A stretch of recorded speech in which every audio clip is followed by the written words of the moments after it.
Cooking. Yan, dapat magluto kayo guys. Yung determinado kayo ba? Meron kayong feeling sa inyong mga ginagawa para masarap ang luto. Ayan, inauna ko na ang garlic. Siyempre garlic naman talaga ang inauna. Tapos yung kunting onion lang. Kasi medyo may kamahalan ang onion ngayon. Kaya binabudget natin yan. Saka isunod natin ang pork. Ilagyan ko siya ng kunting. Minarinate ko siya ng kunting asin at saka ano lang. Lemon.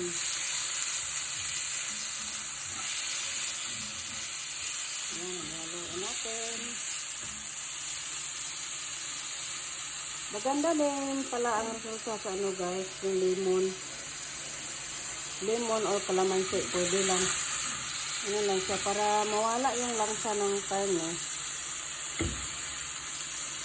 Palagi ko na gumagamit ng kalamansi o lemon, lalo na sa chicken. Yan, hintayin ko muna na ano siya mo golden brown. Ayan. Nag-dry na ang ano, so lagyan ko siya ng buo na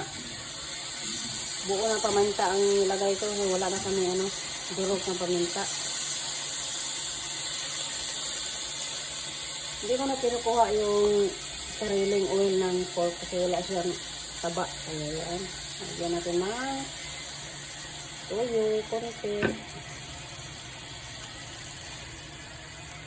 konti din pester at saka konting binigayon. Lagyan ko rin siya ng konti rin water para lumambot siya. Mamaya ko na siya ihalo para hindi magiging asim yung ano guys, adobo pag iba-iba naman tayo ng technique pero ganyan lang sa akin.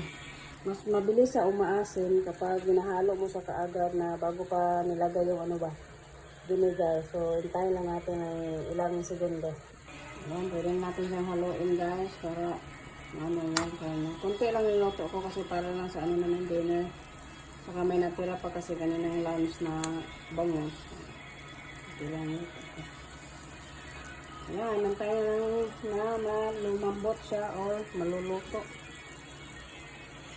Thank you and God bless everyone.